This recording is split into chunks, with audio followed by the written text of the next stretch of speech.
down first to get it wet.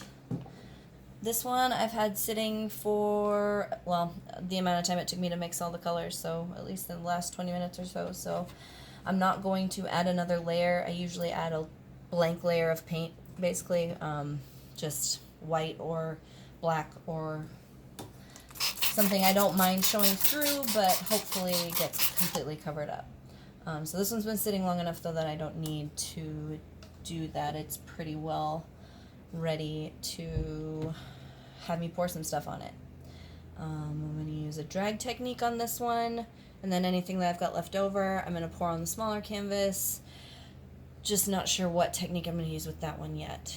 And this one is technically for a client, but it's still kind of a tester because this technique is brand new to me and I've had several differing results, so we'll see how it goes. And I hope I mixed enough paint, but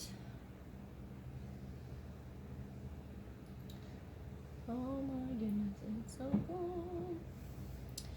And I try to over pour a little bit with these ones just to make sure that the edges are covered, just because it looks better overall once it's done. And I've got a little diagram that I drew of what I wanted to pour for the amounts.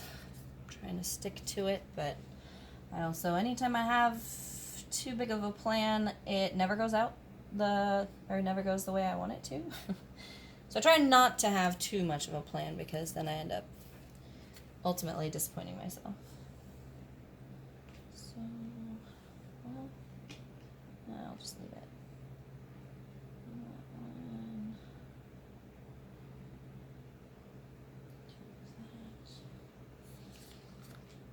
It's so weird the way paint reacts sometimes. I mean, I know that silicone plays part in it too. Let me grab a stick.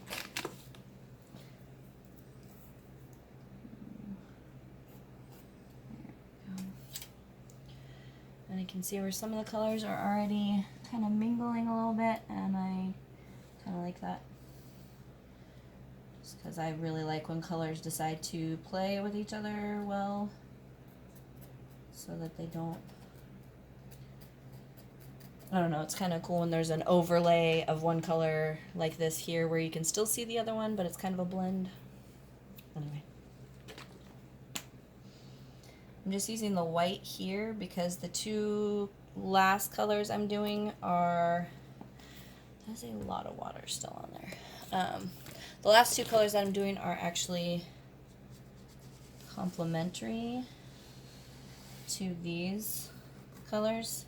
So I did a layer of white to kind of make it not so harsh of a blend. At least that's what I'm hoping for. Let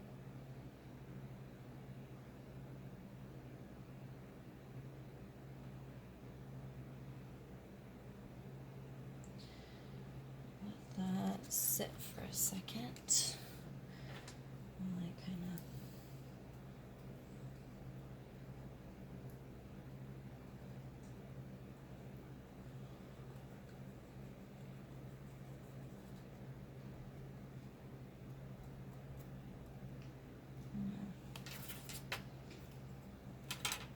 and then what we're gonna do the last color.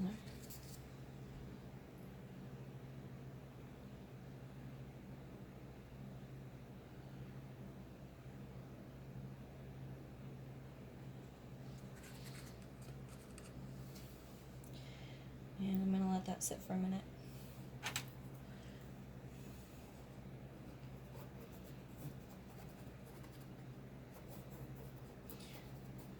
This isn't as important as some of the other different techniques because all of this is going to be disturbed anyway. So it doesn't matter if it's got clean lines, it doesn't really matter if it's got random spills of color or anything like that, because it's all going to kind of go together in the end. At least that's the dream. Okay. So So most people that I've watched, YouTube and other places that do this technique, either drag a white or a black or something stark contrast to what they've got on their canvas, to cover everything, to give it those definition of cells. And that was kind of what I adopted as well. However, I am a fan of all things sparkly and glittery and gold. I mean, so I was doing gold over black over the painting. And because I'm starting with a dark color like navy, I decided to omit the black and just drag over it. So I'm going to give it another minute or two. It should be ready to go, but I'm a little gun shy because the last time I did this very technique, I got not bad results, but not consistent results, and that was a little disconcerting because I loved my first results. They were very optimal for what I was trying to do, and I kind of obsessed over why I got such different results the second time, and I've hypothesized a couple different things. I believe I didn't put as much silicone, and the drag that I did was singular, where the other two I overlapped them, so there were two drags over the main part of it. So we're going to see how this one turns out, if it turns out, if it explodes, I don't know. So, I also have a theory about the actual drag itself. If I did not pull it hard enough, if I pulled it too hard, I don't know. I'm just stretching out the bottom so it covers the whole thing. That's one of the hardest parts, is actually lining it up so it covers the whole thing and you don't get a fold in your fabric, because that will create a line in the painting. There we go.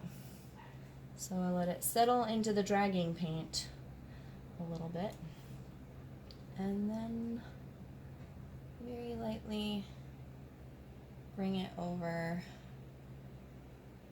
the rest of the painting. And that looks freaking awesome. I could not be more happy with that result. And knowing that I can get that same result again is a huge victory for me, being that I'm still very new at this whole thing. So now I do clean up on the sides a little bit while the cells do their big beautiful dance. I'm going to get the sides covered, at least for the most part. And everything, any of this art, especially if you use the amount of paints that you use, you're gonna have a lot of dripping and things, the paint tends to move if you mix it to the consistency that I mix it to, which is about 1 paint to 2 parts Floetrol. It moves quite a bit. I could probably arrest the movement a little bit if I did more paint, but I like the way it acts when I pour it this consistency. So the only time I don't like it is when I do a dirty pour or a flip cup, because then it moves too much and yeah, I can't stop playing with it and then I ruin everything. So I'm gonna let it drip down just a little bit. Actually not, because it's not moving the way I want it to, so I'm gonna leave it like that. And I'm just going to put more gold at the end there so that it is consistent and covered.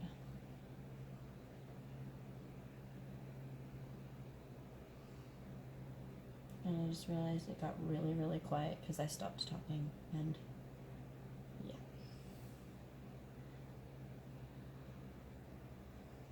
Kind of carry that up a little bit because there's a couple bare spots that.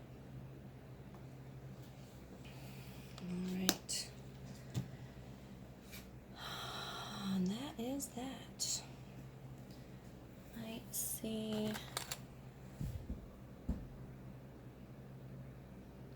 Here we go.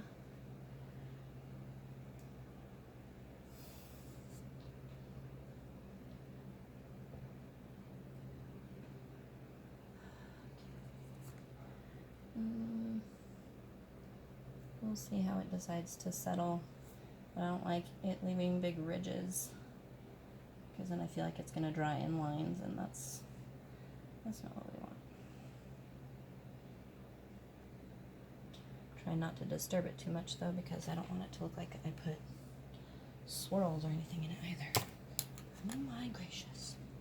Ooh, see, so it is dripping that way a little bit. Pretty sure my camera timed out.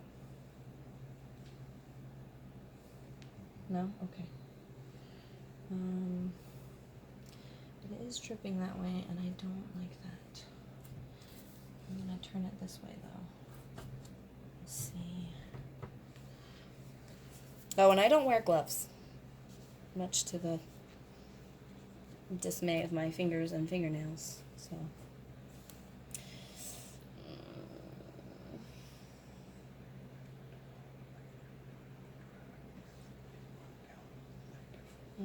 Yeah, that's a good idea.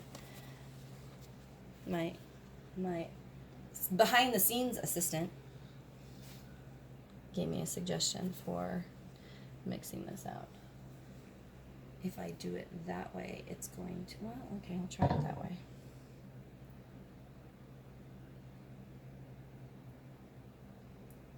See, it doesn't want to grab. It just wants to flop.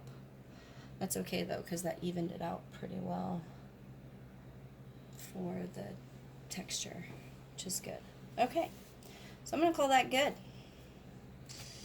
And I'm going to stop looking at it, because otherwise I'm going to feel like I need to do things with it, and then I will ruin it, and then I'll hate it. Okay. I can go ahead and stop.